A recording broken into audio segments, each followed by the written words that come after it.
Hello students, welcome to my YouTube channel maths cider. Myself doctor Kavita Gupta. बच्चों, ये मेरी group theory 1 की series चल रही है जिसमें मैं आपको चैप्टर 3 पढ़ा रही हूँ, फाइनाइट ग्रुप्स एंड सब ग्रुप्स। इससे पहले वाले लेक्चर में बच्चों मैंने आपको order of the element and order of group निकालना सिखाया था। आज हम कुछ प्रॉपर्टीज करेंगे ऑर्डर की, उनका प्रूफ्स भी करेंगे और उनके ऊपर एग्जाम्पल्स भी देखेंगे। चलो बच्चों स्टार्ट करते हैं। देखो, ये वैसे मैंने आपको प्रॉपर्टी पहले बता ही दी थी कि order of an element prove that in any group an element and it's inverse have the same order. इससे पहले का लेक्चर बेटा देख के आना ताकि आपको ऑर्डर की इंफॉर्मेशन हो कि क्या होता है। थोड़ा सा रिकॉल करा दूं, ऑर्डर ऑफ एन एलिमेंट क्या है? Least positive integer n such that a to the power n is e. ये देखो, ये वाली जो एक्सप्रेशन लिखी है, this is the definition for order. It should this n should be the least positive integer. तो अब इस क्वेश्चन में आपको क्या शो करना है कि ऑर्डर ऑफ एनी एलिमेंट से a is equal to order of its inverse. ये प्रॉपर्टी हम यूज भी कर रहे थे, इसे यूज कर रहे थे तो जेड के काफी सारे एलिमेंट हमारे बड़े आराम से निकल जाते थे ऑर्डर, ठीक है ना। तो उसको अब प्रूफ करना है हमें। ये एक्सरसाइज का क्वेश्चन नंबर 4 होगा बेटा गैलियन का। तो देखो, हमने कोई भी ग्रुप ले लिया जी, इसके अंदर कोई एलिमेंट ले लिया ए। अगर इसका ऑर्डर है एन सपोज कर लीजिए, तो मुझे शो करना है कि ऑर्डर ऑफ ए इनवर्स भी एन होगा। तो ये हम कैसे शो करेंगे? देखो, डेफिनेशन लगाते जाइए। ऑर्डर ऑफ ए एन है। अगर ऑर्डर ऑफ ए एन है तो हमारे पास n is the least positive integer which satisfy a to the power n equal to identity. तो ये हमने डेफिनेशन यूज करी ऑर्डर की, ठीक है। Taking inverse on both the sides, दोनों साइड्स पे इनवर्स लीजिए तो आपका आ जाएगा ए एन इनवर्स और इधर आ जाएगा ई इनवर्स। आपको पता है आइडेंटिटी का इनवर्स आइडेंटिटी होता है, तो यहाँ पे आइडेंटिटी आ गया। इसमें ए एन इनवर्स को मैंने लिख लिया ए -1 टू द पावर, मतलब -1 अंदर कर लिया और एन बाहर कर दिया। अब कोई बच्चा ये ना सोचे कि मैडम आ तो गया ए इनवर्स, ऊपर एन आ गया, नीचे यहाँ पे इक्वल टू ई आ गया, तो इसका मतलब order of a inverse is an. अभी आप इसको नहीं कह सकते, क्यों? क्योंकि आपको ये प्रूव करना पड़ेगा n is the least positive integer which satisfy this property for a inverse, ठीक है ना। तो अभी मैंने एन को लीस्ट पॉजिटिव इंटीजर शो नहीं किया, तो मैं क्या करती हूँ कि मैं सोचती हूँ कि सपोज कर लीजिए कोई और भी ऐसा इंटीजर है जो कि इसको सेटिस्फाई करता है, a inverse to the power के इक्वल टू ई वाली टर्म को सेटिस्फाई करता है। सपोज कर लो वो एन से भी छोटा है, ठीक है। तो मैं कॉन्ट्रडिक्शन ले आऊंगी या फिर मैं ये शो कर दूंगी कि के इक्वल टू एन, ठीक है। तो हमने क्या लिया? Let a inverse, order of a inverse is k. अगर ऑर्डर ऑफ ए इनवर्स के है तो के is the least positive integer such that A inverse to the power के इज इक्वल टू ई। ठीक है, यहां तक आ गया बेटा। अब देखो, इक्वेशन 1 एंड 2 दोनों को इकट्ठा देखो। ये कह रहा है आपको ए इनवर्स एन की पावर ई और ये भी कह रहा है ए इनवर्स के टू द पावर ई। तो इसका मतलब क्या हुआ कि हमने यहाँ पे ले रखा है के को लीस्ट पॉजिटिव इंटीजर, तो k should be less than equal to n। जब दोनों चीजें, दोनों इक्वेशन सेम बात कर रही हैं और हमने k को लीस्ट बोला तो k should be less than equal to n होना चाहिए। अब आप क्या करो, रिवर्स कर दीजिए रोल को a और a इनवर्स के। जैसे आपने a के जहां पे a लिखा हुआ है ना, वहां पे a की जगह a इनवर्स कर दो, जहां a इनवर्स लिखा है वहां पे a कर दो। तो हमारे पास अब की बारी उल्टा होके आ जाएगा, ये k less than equal to n की जगह पे क्या आ जाएगा? n less than equal to k आ जाएगा। तो 3 और 4 दोनों मिलकर आपको क्या दे देंगे हमारे को? जब k less than equal to n भी है और greater than equal to n भी है, तो किस पे समझौता होगा दोनों का? k इक्वल टू एन पे। तो हमारे पास आंसर क्या आ गया? k equal to n. Clear है बच्चों? ठीक है, चलिए आगे देखो। Without actually computing the orders explain why two elements in each of the following pairs of elements from Z30 must have the same order. वो कह रहा है कि ऑर्डर निकालो मत, बस ये बताओ कि जैसे ये पेयर बनाया है इसने 2 और 28, इन दोनों का सेम ऑर्डर है, ठीक है। सेम ऑर्डर है, बस ये बताना है आपको, ये नहीं पूछ रहा कि कितना ऑर्डर है। और 8 और 22 का क्या का सेम ऑर्डर क्यों है? तो आप ध्यान से देखिए, इधर 2 है और इधर 28 है और ये Z30 के एलिमेंट्स है। Z30 में अगर 2 हमने लिया एलिमेंट, ठीक है, तो Z30 में 2 का इनवर्स क्या होगा? आपको पता है k का इनवर्स n माइनस के, तो 30 माइनस 2 28 हो जाएगा, ठीक है। तो 2 आपको पता है, ऊपर वाली प्रॉपर्टी यूज कीजिए, order of a equal to a order of a inverse. तो ये दोनों का इनवर्स सेम हो जाएगा because they both are inverse of each other. सेम तरीके से बेटा यहाँ देखो, 8 का इनवर्स Z30 के अंदर क्या होगा? 30 minus 8 which is equal to 22। तो 8 और 22 दोनों का सेम ऑर्डर होना चाहिए। क्लियर है बच्चों? मैंने निकाल के भी दिखा दिया है। ऑर्डर 8 का 15 है यहाँ पे, तो इनवर्स ऑफ 8 का भी इतना ही ऑर्डर होगा, ठीक है। अब देखिए do the same for 2, 8, 7, 13 in U15। तो U15 आपको पता है सबको कौन सा ग्रुप होता है, उसके कौन से एलिमेंट है, कि हर वो एलिमेंट जो 1 से 14 के बीच में आएगा और जो है GCD विद 15 अपना 1 रखेगा। तो ये सारे एलिमेंट उसके हैं। तो आपको बताना है 2 और 8 का ऑर्डर क्यों बराबर है, क्योंकि इसमें भी 2 और 8 जो होते हैं ना वो U15 के अंदर एक दूसरे का इन्वर्स होते हैं। ठीक है, तो order of 2 is equal to order of 8 किस लिए आ गया, because they both are the inverse of each other. ऐसे ही बेटा 7 और 13 जो होते हैं दोनों एक दूसरे का इन्वर्स होते हैं। कैसे होते हैं इन्वर्स, ये देख लो, why they are the inverse of each other. ये देखो 7 मल्टीप्लीकेशन की ऑपरेशन है ना, मल्टीप्लीकेशन मॉड्यूलो 15, 7 और 13 को करोगे तो 13 7 91, 15 से बड़ा नंबर आ रहा है तो आपको डिवाइड करना पड़ेगा 15 से, तो रिमाइंडर लेना पड़ेगा, मॉड मतलब रिमाइंडर।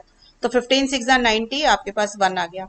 तो ए ये हो गया और ये बी हो गया, ए और बी को मल्टीप्लाई करके 1 आ रहा है, तो इसका मतलब a and b are inverse of each other. ठीक है ना, तो 7 and 13 are inverse of each other, तो इसलिए इन दोनों का ऑर्डर बराबर आ गया। क्लियर है, आगे देखो question. If a b and c are group elements with order of a equal to 6, order of b equal to 7, express कीजिए इस, ये जो भी एक्सप्रेशन लिखी हुई है, विदाउट यूजिंग नेगेटिव एक्सपोनेंट। आपको नेगेटिव एक्सपोनेंट का इस्तेमाल नहीं होने देना, इसमें से नेगेटिव एक्सपोनेंट को गायब करना है।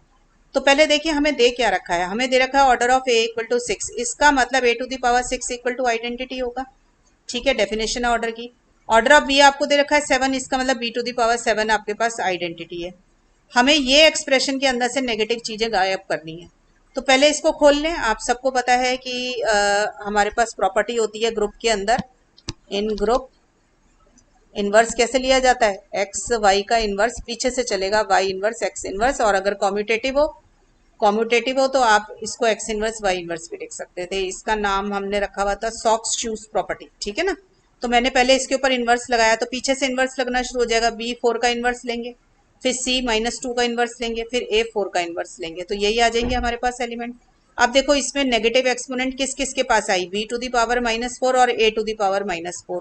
इसको खत्म करना है नेगेटिव पावर को, and you have these two things to use, A to the power 6 equal to identity and B to the power 7 equal to identity. तो देखो इधर मैंने क्या किया, यहाँ साइड में देखें B7 इक्वल टू आइडेंटिटी है, इसको आप क्या लिख सकते हो, B to the power 4 into b to the power 3 लिख सकते हो। आपको पता है बेस सेम में पावर ऐड हो रही है तो ये लिख सकते हो। तो यहाँ से आप निकाल लो इसकी B-4 की वैल्यू। देखो ये B4 है, ठीक है, B4 है, जब इस वाली साइड पर जाएगा ये, तो ये क्या बना देगा, B की पावर -4 जो आइडेंटिटी से मल्टीप्लाई होके वही एलिमेंट वापस आ जाएगा, आइडेंटिटी की डेफिनेशन है। तो मेरे पास आ गया B³ equal to B to the power -4। ठीक है, तो मैंने B-4 की जगह लिख दिया B³। ऐसे ही ये जो है A की पावर -4, इसको भी आप लिख सकते हैं। देखो A टू दी पावर 6 आपके पास आइडेंटिटी है, आपको 4 पे ब्रेक करना है तो A4 और A² कर दिया, तो A² को इधर रखा, जब ये एलिमेंट इधर की साइड पे जाएगा तो ये आइडेंटिटी से मल्टीप्लाई होके क्या बनाएगा, E इंटू A की power -4 which is equal to A to the power -4। Clear है बच्चों, तो A-4 की जगह मैंने A² लिख दिया, राइट। तो ये मेरा कॉरेस्पॉन्डिंगली पॉजिटिव एक्सपोनेंट्स में आंसर आ गया। क्लियर, अब देखिए next question. Let G be the group of polynomials under addition with coefficient from Z10। मतलब जो भी पॉलिनोमियल है, जैसे ये पॉलिनोमियल है बेटा 7x² + 5x + 4, तो इसमें ये जो 7, 5 और 4 जो कोफिशिएंट्स है ना, ये Z10 के एलिमेंट्स हैं।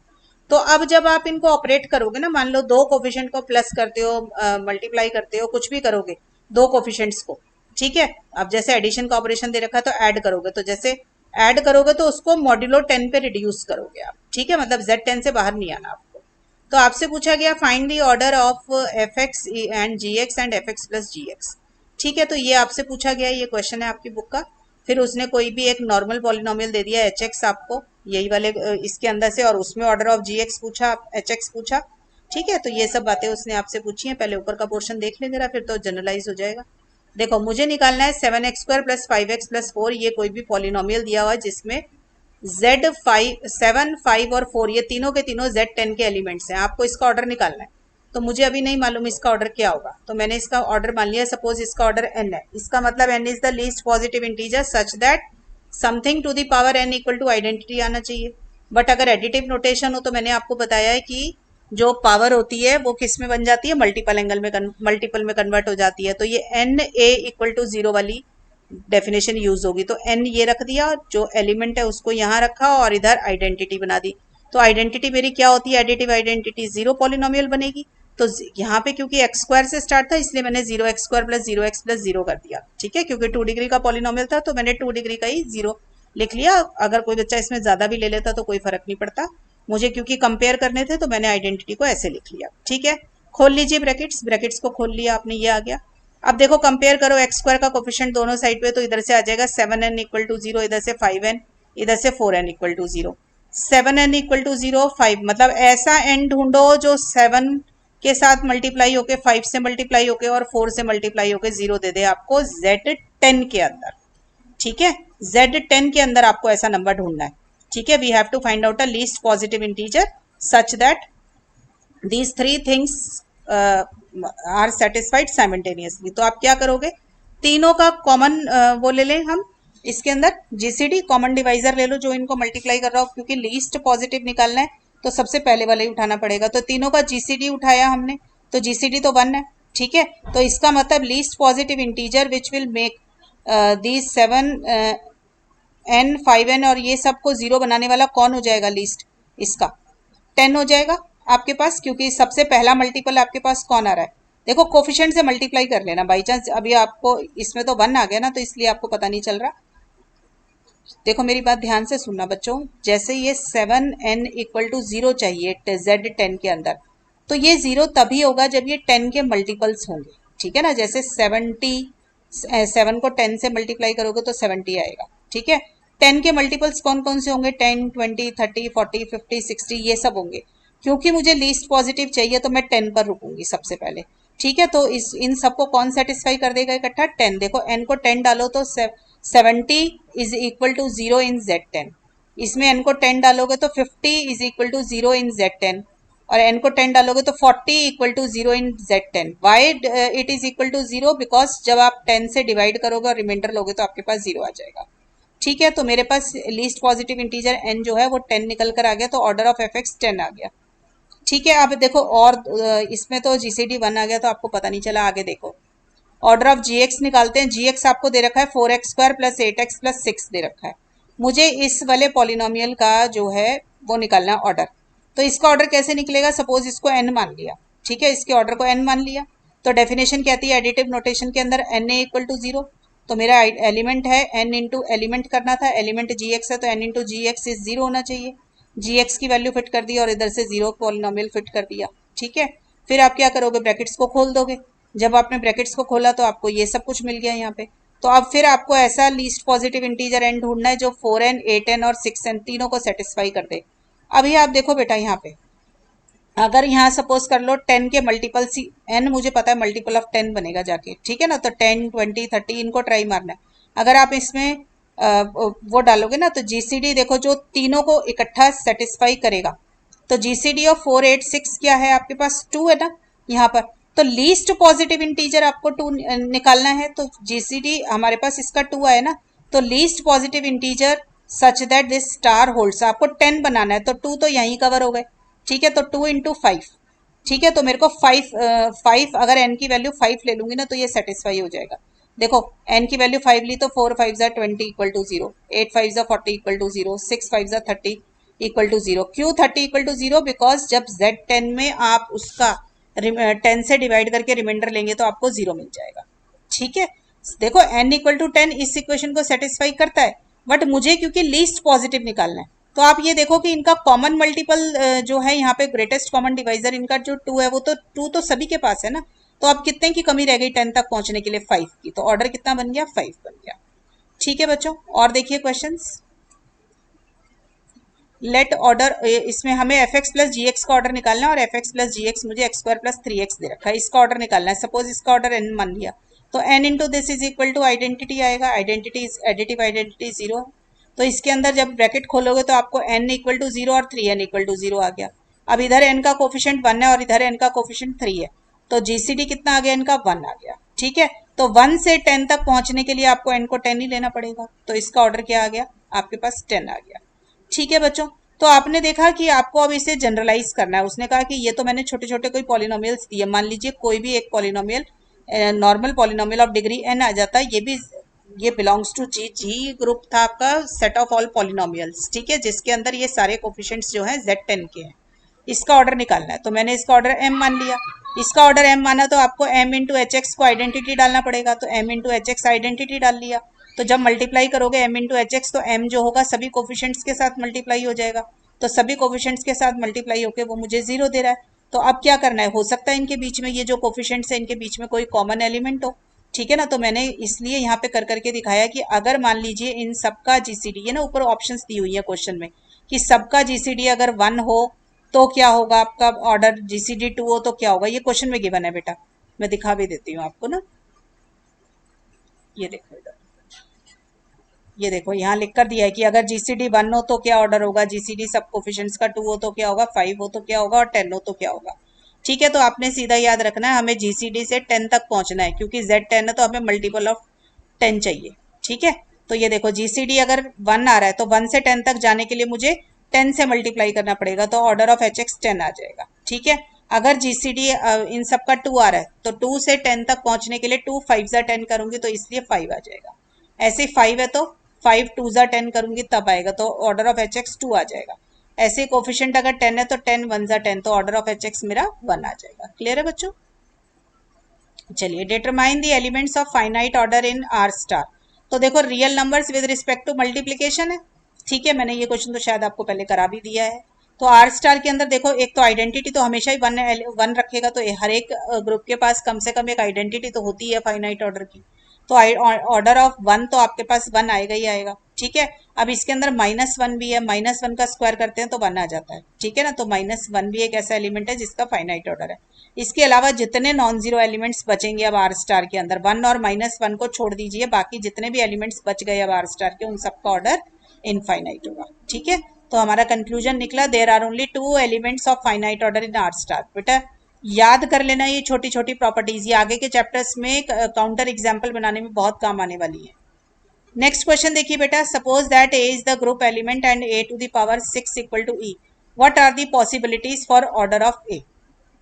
तो मैं ना आपको थोड़ी सी वैसे बातें याद करा दूंगी इसके अंदर, आपको ये चीजें बहुत सिंपल होने वाली हैं आगे आपके लिए।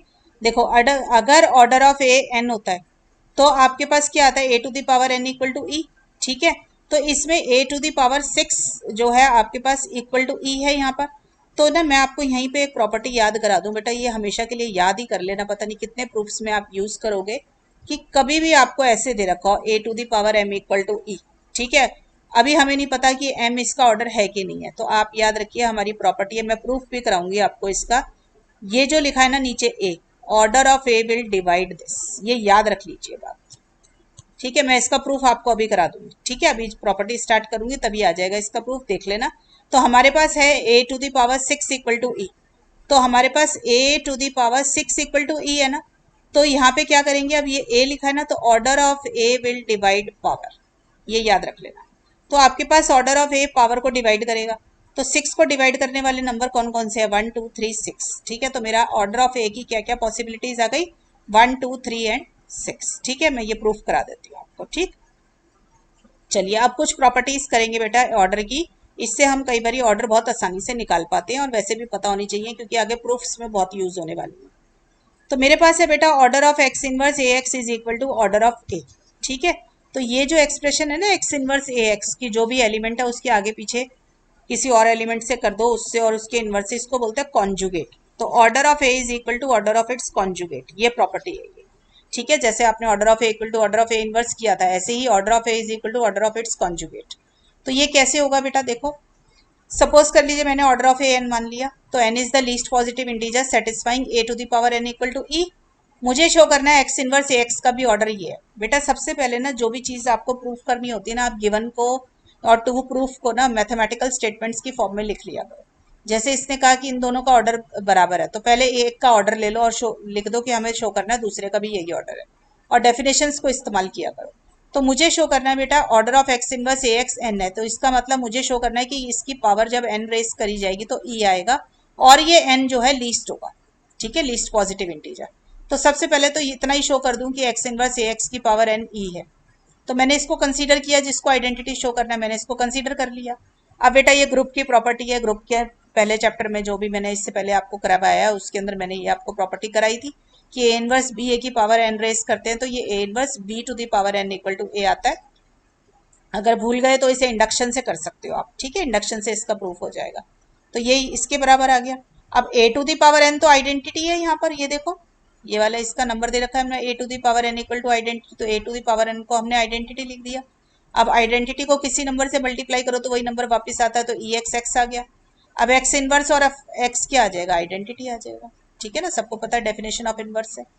तो मुझे ये तो पता चल गया कि इसकी पावर एन रेस करने पे ई आ रहा है, पर मुझे अभी शो करना है कि ये एन लीस्ट है, ठीक है। तो मैंने कहा सपोज एन कोई और पावर रेस करती और तब भी ई आ जाता, तो मुझे शो करना है एन लीस्ट है, यानी कि मुझे शो करना है n less than equal to m होगा, ठीक है ना। तो देखिए मैंने इसकी पावर ई रेस किया तो ये आ गया जैसे पहले आया था। अब मैंने इसको क्या किया, प्री मल्टीप्लाई किया एक्स से बोथ साइड्स पे। देखो इधर एक्स इनवर्स लिखा है तो एक्स से मल्टीप्लाई करूंगी, अगर बाई चांस इधर करती तो एक्स इनवर्स से करती, पोस्ट मल्टीप्लाई करती तो मैंने प्री मल्टीप्लाई कर दिया एक्स से दोनों साइड पर। एसोसिएटिविटी का इस्तेमाल किया बेटा, आपको पता है एसोसिएटिविटी कहती है you can put brackets anywhere, तो मैंने शुरू की दो टर्म्स को ब्रैकेट में ले लिया, ठीक है। अब एक्स इंटू एक्स इनवर्स क्या होगा, आइडेंटिटी, ठीक है। तो यहाँ पे एक्स इंटू आइडेंटिटी क्या होगा, एक्स होगा। तो इसको खोल लिया तो मेरे पास ये आ गया। आइडेंटिटी से किसी को भी मल्टीप्लाई करो तो यही आ जाएगा, तो a m x equal to x आ गया। अब इस एक्स को खत्म करना है तो पोस्ट मल्टीप्लाई करेंगे एक्स इनवर्स से, तो मैंने पोस्ट मल्टीप्लाई किया एक्स इनवर्स से, फिर दोबारा से एसोसिएटिविटी का इस्तेमाल किया और एक्स इनवर्स को इकट्ठा कर दिया, ठीक है। तो ये आ गया मेरे पास x into x inverse identity होता है, आइडेंटिटी से किसी को भी मल्टीप्लाई करो तो वही आ जाता है वापस, तो a m equal to e आ गया। बट आप देखिए आपको ऑर्डर ऑफ ए एन दे रखा था, ऑर्डर ऑफ ए अगर एन था तो n is the least positive integer such that a to the power n equal to e. तो मुझे पता चला एन और एम का क्या रिलेशन है कि एन हमेशा लीस्ट होगा, तो n less than equal to m है, तो मुझे यही शो करना था कि एन इज लीस्ट, तो मेरा आंसर आ गया। क्लियर है बच्चों, ठीक है। चलिए अब मैं आपको शो करना चाहती हूँ कि आप ए बी का ऑर्डर निकालें या बी ए का ऑर्डर निकालें तो वो मेरा बराबर आएगा, ठीक है। तो देखिए ये कैसे आएगा आपके पास, यहाँ पर आपने ए बी का ऑर्डर निकालना था, तो ए बी को मैंने लिख लिया ई ऑफ ए बी, ठीक है। अब ई को मैं लिख सकती हूँ बी इनवर्स बी, ठीक है, आप सबको पता है इनवर्स को किसी भी नंबर से मल्टीप्लाई करते हैं उसी नंबर से मल्टीप्लाई कर दें जिसका वो इनवर्स है, तो आइडेंटिटी आता है। फिर मैंने एसोसिएटिविटी का इस्तेमाल करके बी ए इकट्ठा कर लिया, ठीक है। अब a b equal to b inverse b a into b आ गया, taking order on both the sides, क्योंकि दो एलिमेंट बराबर है तो उनका ऑर्डर भी बराबर ही होगा, तो हमने उनका ऑर्डर ले लिया, ठीक है। अभी देखो आपने कॉन्जुगेट की प्रॉपर्टी यूज करी है कि बीच में कोई एलिमेंट हो और उसके साइडों में, जो ऊपर आपने अभी अभी प्रूफ किया, कोई और एलिमेंट हो अपने इनवर्स के साथ, जैसे इधर एक्स है तो इधर एक्स इनवर्स है और ये कोई भी एक एलिमेंट बन गया, तो this is order of conjugate is equal to order of the element by property number 1। तो ये किसके बराबर आ जाएगा, बी ए के बराबर आ जाएगा। तो ऑर्डर ऑफ ए बी किसके बराबर आ गया बेटा, ऑर्डर ऑफ बी ए के बराबर आ गया, ठीक है बेटा। तो आपको ये याद हो जाएगी प्रॉपर्टी। अब नेक्स्ट देखो जो मैंने अभी ऊपर यूज करी थी मैं उसी का प्रूफ करा रही हूँ। मैंने कहा था इसको याद कर लेना, बहुत ही इंपॉर्टेंट प्रॉपर्टी है कि अगर कभी भी a to the power m equal to e type expression मिले तो ये क्या बना देगा, order of a divides m बनाएगा, ठीक है ना। तो देखो कैसे होगा, अब मैंने माना let order of a is n, क्योंकि अभी तक उसने लिखा है a to the power m equal to e, इसने ये कोई गारंटी नहीं दी मुझे कि एम लीस्ट है, ठीक है। तो मैंने ऑर्डर ऑफ ए को एन मान लिया, तो a to the power n identity आ जाएगा बाय डेफिनेशन ऑफ ऑर्डर। तो अब इसमें देखो ऑर्डर ऑफ ए की जगह पे एन डालो तो मुझे क्या शो करना है, एन डिवाइड्स एम, ये मुझे शो करना है एन डिवाइड्स एम। इसका मतलब डिवाइड की प्रॉपर्टी क्या होती है, मैंने इससे पहले वाले लेक्चर में कराई भी है आपको। देखो a divides b if denominator जो बी है is equal to a into some integer, यही होती है ना प्रॉपर्टी। तो मुझे शो करना है m equal to n into some integer, ठीक है। तो मैंने कहा सपोज कर लो जब मैं एम इसको डिवाइड करती तो एन इंटू सम इंटीजर के साथ रिमाइंडर भी आ जाता कोई, तो अगर ये है तो रिमाइंडर यूक्लिड्स एल्गोरिथम या डिवीजन एल्गोरिथम आपको क्या कहता है, रिमाइंडर क्या हो सकता है, रिमाइंडर हमेशा जो है 0 से बड़ा होना चाहिए और डिवाइजर से छोटा होना चाहिए। तो देखो ये मेरे पास ये ना एन डिवाइड्स एम, मैं ऐसे डिवाइड कर रही हूँ, एम ये रिमाइंडर और ये, ठीक है। तो अगर मैं रिमाइंडर को 0 शो कर दूंगी तो ये पूरा पूरा डिवाइड कर देगा। तो अभी तो मैंने नहीं शो किया ना, तो अभी मैंने इसके ऊपर लगाया। देखो आप सबको पता है क्या होता है, इन दोनों को मल्टीप्लाई करके आर डिवाइड प्लस करोगे तो एन आना चाहिए आपके पास, तो मैंने वही लिखा।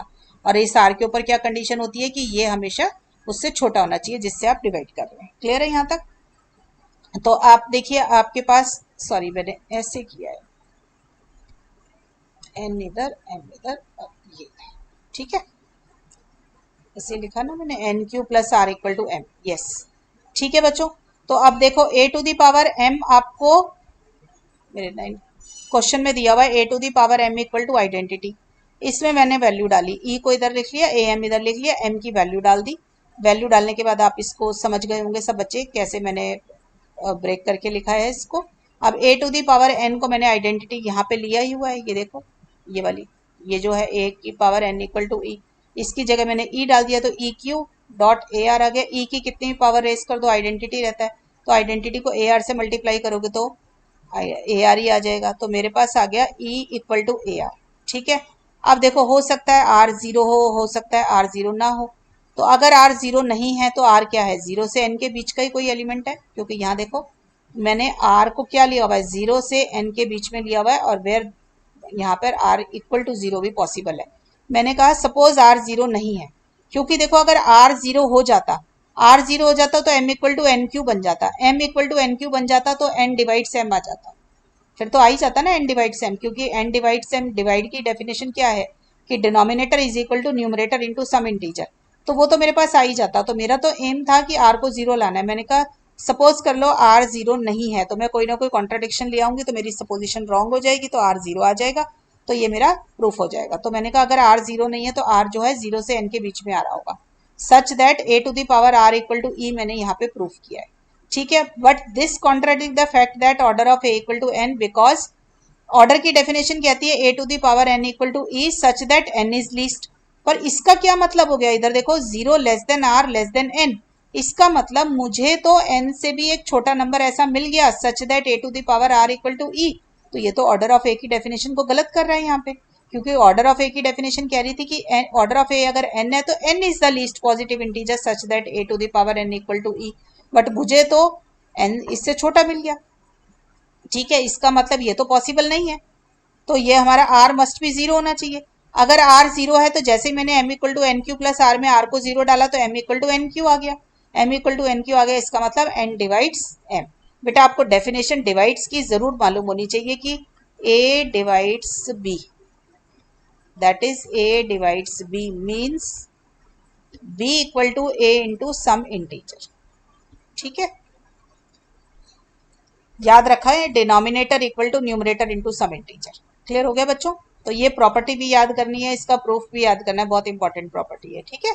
नेक्स्ट पे आइए, देखो order of a to the power k, मतलब आपको ए का ऑर्डर मालूम हो और उसकी किसी पावर का आपको आंसर निकालना हो। जैसे ऑर्डर ऑफ ए मालूम हो और ऑर्डर ऑफ ए क्यूब आपको निकालना हो, तो इस डेफिनेशन का इस्तेमाल करके आप बहुत जल्दी निकाल सकते हैं, ठीक है। इस वाले प्रॉपर्टी का इस्तेमाल करके आप बहुत जल्दी निकाल सकते हैं। तो ऑर्डर ऑफ ए के क्या होता है, order of a divides GCD of order of a and के। तो प्रॉपर्टी भी लर्न करनी है, प्रॉपर्टी इस्तेमाल करनी भी आनी चाहिए और प्रूफ भी आना चाहिए। तो सपोज कर लीजिए मैंने ऑर्डर ऑफ ए को एन मान लिया, ठीक है, और GCD of order of a और के, ए की ऑर्डर ऑफ ए की जगह एन डल गया, तो एन और के का जीसीडी सपोज कर लो डी आ रहा है, ये मैंने अपनी तरफ से ले लिया डी। तो मुझे क्या प्रूफ करना है, ऑर्डर ऑफ ए के इज ऑर्डर ऑफ ए की जगह एन लिख दो और नीचे डिनोमिनेटर मेरा डी बन गया, तो मुझे शो करना है ये एन बाई डी के बराबर है, ठीक है बच्चों। अगर ये शो करना है, इसका मतलब क्या है, मुझे शो करना है ए की पावर के एन बाई डी मेरा आइडेंटिटी आता है एंड इट इज लिस्ट, ये शो करना है, ठीक है ना। तो मैंने इसीलिए ये कंसीडर कर लिया, ठीक है। तो मैंने ए के की power n by d consider कर लिया, इसमें एन को अंदर कर लिया, के को बाहर कर लिया। ए टू दी पावर एन मेरा आइडेंटिटी है, क्यों, क्योंकि ऑर्डर ऑफ ए एन दे रखा है, तो a to the power N की जगह ई लिख दिया, ई के बाई डी, तो इसकी ई की कितनी पावर रेस करो ई आ जाता है, तो मेरे पास ई आ गया, ठीक है। तो मेरे को ये एक पार्ट तो प्रूफ हो गया कि ये इसकी पावर ये रेस करने पे मेरे पास आइडेंटिटी आ रहा है। अब मुझे शो करना रह गया कि ये एन बाई डी जो है लीस्ट है, ठीक है ना। बेटा डेफिनेशन में दो वर्ड है, एक तो लीस्ट पॉजिटिव इंटीजर और एक a to the power n equal to e, दोनों बातें करनी है। तो हमने एक ई वाली तो कर ली, अब मुझे ये एन बाई डी को लीस्ट शो करना है। तो मैंने कहा सपोज कर लीजिए ये जो ए ऑर्डर ऑफ ए के मैं एन बाई डी क्लेम कर रही हूँ, ये ए के की पावर एम भी आइडेंटिटी दे रहा होता, तो मुझे क्या शो करना है, एन बाई डी लीस्ट है, यानी कि मुझे शो करना है n by d is less than equal to m. देखो जितने भी प्रूफ किए मैंने सारे ऐसे ही किए हैं। पहले पावर दिखा दी कि आइडेंटिटी आ रही है, फिर मैंने कहा कि सपोज कर लो कोई और एलिमेंट है जो इसको सेटिस्फाई कर रहा है, तो फिर मैं शो कर दूंगी कि वो लीस्ट कौन से वाला है। ठीक है, तो अब देखो इसको कंसीडर करो ए के एम इक्वल टू ई। ठीक है, इसको इकट्ठा करके ऐसे लिख सकते हैं। अब आपने ऊपर अभी अभी सीखा कि अगर ए के ऊपर कुछ लिखा हो और आइडेंटिटी हो तो ऑर्डर ऑफ ए डिवाइड्स ये जो भी पावर होती है, यही होता है ना। तो अब इसी प्रॉपर्टी को देखो यहाँ लगाओ, इस वाले क्वेश्चन के अंदर ये देखो यहाँ पे ये क्या बताएगा आपको, order of a will divide the power, यही बताएगा ना ऊपर वाली रिजल्ट से जो अभी अभी प्रूव कराया आपको। तो order of a will divide power आ गया। ऑर्डर ऑफ ए एन मान रखा था तो n will divide k by k m. ठीक है, दोनों तरफ डी से डिवाइड कर दूं, एन बाय डी भी डिवाइड करेगा के एम बाय डी को। ठीक है, अब जीसीडी क्या दे रखा है आपको, जीसीडी एन और के का आपको डी दे रखा है। ठीक है, तो एन बाय डी और के बाय डी का जीसीडी क्या आ गया, 1 आ गया। ठीक है, तो अब इधर देखो जरा, यहाँ पे ये प्रॉपर्टी देख लें जरा जीसीडी की। अगर ए डिवाइड करता है बीसी को और GCD of a and b अगर 1 है तो ए सी को भी डिवाइड करेगा। अब इसी प्रॉपर्टी का यहाँ इस्तेमाल करें, देखो ए की जगह ले लो एन बाय डी। ठीक है, और बी की जगह पर ले लीजिए आप के बाय डी। ठीक, तो ए और बी दोनों का जीसीडी 1 यहाँ पे है, तो ए जो है सी को भी डिवाइड करेगा, तो एन बाई डी जो है एम को भी डिवाइड करेगा। ठीक है, अगर एन बाई डी एम को डिवाइड कर रहा है, आपको पता है जब भी डिवाइड करते हैं तो डिनोमिनेटर हमेशा न्यूमरेटर से बड़ा होता है, तो denominator is greater than equal to numerator. और अगर ये बातें याद ना रहा करें तो ऐसे देख लिया करो, 2 डिवाइड्स 4 होता है, तभी तो 4 equal to 2 into some integer बन जाता है। अगर आप न्यूमरेटर को बड़ा ले लोगे, डिनोमिनेटर को छोटा ले लेते, मान लीजिए 4 डिवाइड्स 2 ले लेते, तो इसका मतलब 2 is equal to 4 into some integer, जो कि पॉसिबल नहीं है। तो इसका मतलब जब भी हम बोलते हैं ए डिवाइड्स बी तो डिनोमिनेटर हमेशा बड़ा होता है। तो मेरे पास आ गया यहाँ पे एक तरीके से न्यूमरेटर बाय डिनोमिनेटर, तो डिनोमिनेटर बड़ा होगा तो m greater than equal to n by d आ जाएगा। यही मुझे प्रूफ करना था कि एन बाई डी लीस्ट है। ठीक है बच्चों, तो प्रॉपर्टी मेरी प्रूफ हो गई। क्लियर है बच्चों यहाँ तक। नेक्स्ट प्रॉपर्टी देखिए, ऑर्डर ऑफ ए बी। आपने ऊपर प्रूफ किया था order of a b equal to order of b है। अब मैं प्रूफ कर रही हूँ order of a b is order of a into order of B.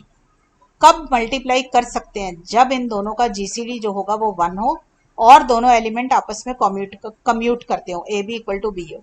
बहुत अच्छे से प्रॉपर्टी को याद कीजिएगा कि ऑर्डर ऑफ ए बी है तो आप order of a into order of b कब कर सकते हैं, जब दोनों का जीसीडी 1 हो और दोनों एलिमेंट कम्यूट करते हैं। तो देखो बेटा वही काम करेंगे, ऑर्डर ऑफ ए को एम मान लिया, ऑर्डर ऑफ बी को एन मान लिया, तो ऑर्डर ऑफ ए बी बन गया एम एन, तो जीसीडी बन गया एम एन का 1 और a b equal to b है। तो मैंने मैथमेटिकली इस पूरी स्टेटमेंट को लिख लिया। ठीक है, अब देखो सॉरी देखो मैंने ए बी की पावर एम एन कंसिडर करी, क्योंकि मुझे ऑर्डर ऑफ ए बी को order of a into order of b बनाना, तो ऑर्डर ऑफ ए बी निकालना तो पड़ेगा, तो ए बी की पावर एम एन बनाई मैंने। तो इसको आपको सबको पता है कि अगर दोनों एलिमेंट कम्यूट कर रहे हैं, a b equal to b a, अगर एलिमेंट्स कम्यूट करते हैं तो आप सीधा सीधा पावर लगा सकते हैं, ए की पावर एम एन और बी की पावर एम एन। मैं आपको ये दिखा दूं, एक्स वाई की power n is equal to x n y n, अगर जी एबिलियन है। एबिलियन मतलब कॉम्यूटेटिविटी होल्ड करती है। ठीक है, तो ए बी क्योंकि बी ए के बराबर था इसलिए ये पावर डायरेक्ट लग सकती थी, a to the power m n और b to the power m n. ये प्रॉपर्टी मैंने प्रूव कराई है इससे पहले वाले चैप्टर में। ठीक है, अब देखो पावर्स को जैसे हमने अरेंज करना था हमने कर लिया। मैंने क्यों ए के साथ एम लिया, क्योंकि ऑर्डर ऑफ ए एम है। अगर ऑर्डर ऑफ ए एम है तो इसका मतलब a to the power m is equal to identity है। और इसका क्या मतलब है, बी की power order of b is n है तो बी की पावर ऑर्डर ऑफ बी अगर एन है तो b to the power n identity आ गया। इसलिए मैंने बी के साथ तो एन रखा और ए के साथ एम रखा। अब आइडेंटिटी की कितनी भी पावर रेस कर लो वो आइडेंटिटी रहती है, तो मैंने आइडेंटिटी रेस करी तो मेरे पास ई आ गया। ठीक है, तो ये तो पता चला यहाँ से कि ए बी की power m n equal to e है। अगर ये एम एन लीस्ट आ जाए, ठीक है, तो order of a b m n बन जाएगा। ठीक है ना, तो फिर वही काम करेंगे कि सपोज कर लो एम एन नहीं था, के था जो इस इक्वेशन को सेटिस्फाई करता, तो मैं शो कर दूंगी m n is less than equal to k, ताकि order of a b m n बन जाए। क्लियर बच्चों, तो ए बी की पावर के मैंने इक्वल टू आइडेंटिटी ले लिया। फिर क्योंकि ए बी और बी ये दोनों कंप्यूट करते हैं तो के दोनों के ऊपर लग जाएगा।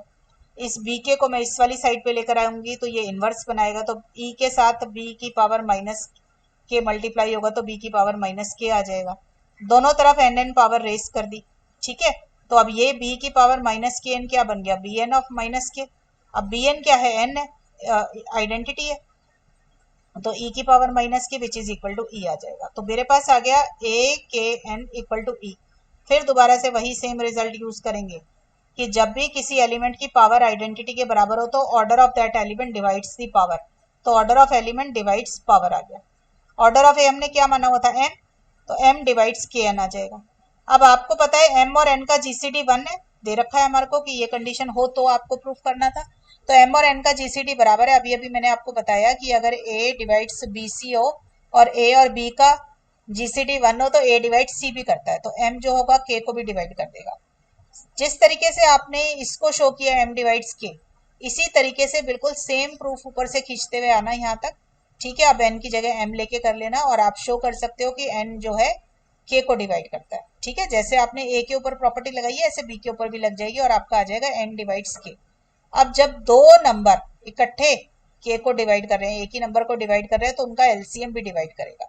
तो LCM of m and n also divides k. बेटा देखो, a divides b, a divides c हो ना, तो a divides GCD of b and c होता है नीचे वाला। और अगर ऊपर वाला हो ना, जैसे इसमें आया एम डिवाइड्स के, एन डिवाइड्स के, ऊपर वाला नीचे वाला नंबर सेम हो, ऊपर वाला अलग अलग हो, तो एलसीएम डिवाइड करता है। ठीक है, ये याद रख लेना। क्लियर? तो इन दोनों का एलसीएम भी जो होगा एम और एन का, इनको डिवाइड करेगा। क्लियर हो गई? चलो, ये आ गई बेटा जीसीडी वगैरह की प्रॉपर्टीज आपको आनी चाहिए, तभी आप कर पाओगे। LCM of m and n क्या होगा, एम एन होगा, क्योंकि LCM into HCF is equal to product of the elements. ये होती है हमारी प्रॉपर्टी, एलसीएम को एचसीएफ से मल्टीप्लाई करते हैं तो प्रोडक्ट आता है। ठीक है, अब जीसीडी हमें दे ही रखा है 1, तो एलसीएम कितना आ गया, एम एन आ गया। तो एलसीएम एम एन आ गया, तो एम एन डिवाइड्स के, एम एन डिवाइड्स के आ रहा है। तो आपको बताया मैंने कि जब भी डिवाइड की प्रॉपर्टी होती है तो डिनोमिनेटर बड़ा होता है। ठीक है ना, तो डिनोमिनेटर बड़ा है तो k is greater than equal to m n आ जाएगा। क्लियर है बच्चों? तो मेरे पास क्या आ गया यहाँ तक, k डिवाइड्स एम एन है, तो मुझे पता चला एम एन लीस्ट हो गया, तो ये इसका ऑर्डर बन गया। तो मैंने लिख दिया order of a is equal to m n, और एम था ऑर्डर ऑफ ए और एन था ऑर्डर ऑफ बी, तो मेरा आंसर आ जाएगा। क्लियर है? चलो एक आधा क्वेश्चन और देख लेते हैं, बाकी एक्सरसाइज के क्वेश्चंस हैं। अब ऑर्डर के ऊपर जो एक्सरसाइज के क्वेश्चंस होंगे नेक्स्ट लेक्चर में वो कराऊंगी, और उसके बाद जो है आपको सब ग्रुप्स कराऊंगी। ठीक है, तो if a is a group element and a has infinite order, prove a m not equal to a n where m is not equal to n. तो मैंने कहा सपोज कर लो a m equal to a n होता। ठीक है, तो मैं इस ए एन को इस वाली साइड पे उठा के लाती तो a n into a m minus m ये आ जाता। इसको ऐसे करते तो ये आता। देखो मैंने यहाँ पे m not equal to n है, तो या तो m लेस देन एन है या m ग्रेटर देन एन है, आपकी मर्जी है, दोनों में से कोई सा भी एज्यूम कर लो। मैंने m लेस देन एन लिया था, इसलिए मैंने n minus m greater than 0 है तो n माइनस एम की टर्म बनाई है। किसी बच्चे ने m को ग्रेटर ले लिया होता तो वो a m माइनस एन की टर्म बना सकता था। ठीक है, फिर से वही वाली बात आ गई बेटा, a की कोई पावर रेस करी तो आइडेंटिटी आ गया, तो इसका मतलब order of a will divide the power. अब n माइनस एम को डिवाइड करेगा ये। ठीक है, अब देखो नीचे n भी एक इंटीजर, m भी एक इंटीजर है, तो n माइनस एम कोई भी एक पॉजिटिव इंटीजर है। आपको पता है डिवाइड के अंदर डिनोमिनेटर बड़ा होता है, तो इसका मतलब ऑर्डर ऑफ a इस पॉजिटिव इंटीजर से कोई छोटा ही नंबर होगा। तो इसका मतलब छोटा नंबर है तो फाइनाइट ही ना, बड़ा तो नहीं हो सकता, इनफाइनाइट तो नहीं है। तो इसका मतलब ऑर्डर ऑफ ए फाइनाइट आ गया, बट मुझे तो क्वेश्चन में गिवन था कि a इनफाइनाइट ऑर्डर का है, तो इसका मतलब मेरी एजम्पशन रॉन्ग हो गई। ठीक है, मेरी एजम्पशन रॉन्ग है, तो इसका मतलब a m equal to a n लिया था ना मैंने, तो ये हो नहीं सकता, a m not equal to a n होगा। ठीक है, तो कॉन्ट्रडिक्शन से हमने इसको प्रूफ कर दिया। ठीक है बच्चों, तो बच्चों नेक्स्ट क्लास के अंदर मैं आपको ऑर्डर के जितने भी एक्सरसाइज के क्वेश्चंस हैं चैप्टर 3 के वो कराऊंगी। ठीक है, उसके बाद नेक्स्ट लेक्चर में फिर हम सब ग्रुप्स पे जाएंगे। तो मिलते हैं बेटा नेक्स्ट लेक्चर में, तब तक पढ़ाई करते रहें। All the best.